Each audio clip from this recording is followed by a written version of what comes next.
Oi, estrelas! Bom, vamos continuar com a nossa série sobre chakras, né? Então a gente vai falar agora do segundo chakra, o Swadhisthana, né? Que é o segundo chakra também inferior, tá? Esse chakra, ele é responsável pelas nossas emoções mais baixas, tá? É o chakra das paixões, né?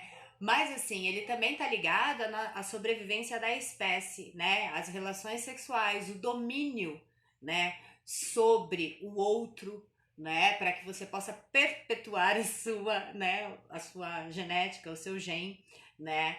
Ele, quando tá em desequilíbrio, ele liga as nossas emoções e a gente passa a reagir conforme as nossas emoções.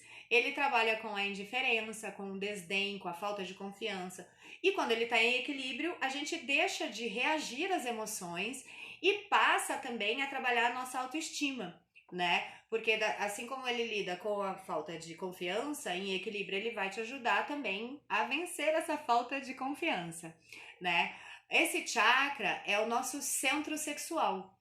E na maioria das vezes, as pessoas elas logo pensam que o chakra responsável pelo centro sexual é o Muladhara, mas na verdade não, né? É o Swadhisthana. Então, quando a Kundalini ou a consciência chega, né, a esse chakra, a pessoa passa a ter controle sobre suas paixões, controle sobre suas emoções. Ela não é mais desequilibrada ou levada pelas emoções de baixa vibração.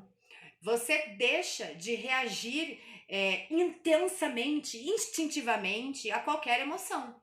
Você tem um controle sobre você mesmo. E assim, controlar as emoções é fundamental, né? Então, quando a gente entra nesse estágio, se a gente pensar da humanidade, o homem nesse estágio, né, desse chakra, ele passa a se preocupar não só consigo mesmo, como com a sobrevivência da sua espécie.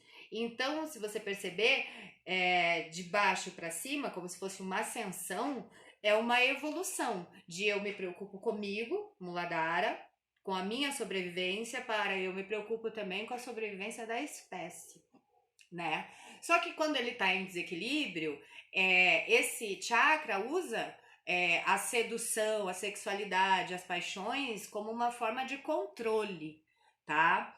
É, mas se você vence ou desperta esse chakra, você entra numa espécie de utópica imortalidade, vamos dizer assim, mas que na prática, através da procriação, você dá continuidade à espécie, ou seja, há uma preocupação com o todo, tá? Também, hoje em dia, né, a gente vibra muito nesse chakra, principalmente quando a gente tá numa energia de conquistar alguém, de querer um relacionamento. Então, é o chakra que faz com que a gente confunda tesão e atração com amor. Uma das pétalas, né, desse chakra é a autoindulgência e a autodestrutividade.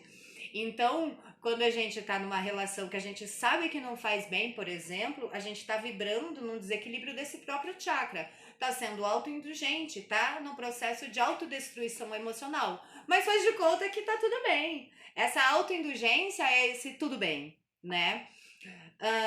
Vencer, né, esse chakra é ir além disso, além da procriação, é ir além das paixões inferiores em busca de uma verdadeira realização emocional. Então, despertar esse chakra nos traz em equilíbrio uma sexualidade saudável, ao passo que o contrário traz como uma arma de controle, mas principalmente é quando a gente desperta a necessidade de buscar um parceiro, né? Então é sutil, mas já é uma evolução da densidade da energia dos chakras. O intuito desses vídeos, se você está chegando agora, não é ficar fazendo uma tabela, né? De cor, som, Bidya mantra. Não, mas falar na prática do funcionamento e da energia, e principalmente, né, deixar bastante claras as diferenças entre o que é despertar o chakra e o que é manter os chakras em equilíbrio. Quando você desperta, você vence as perturbações que esse chakra traz. Então é isso, meus amores, um beijo e muita luz.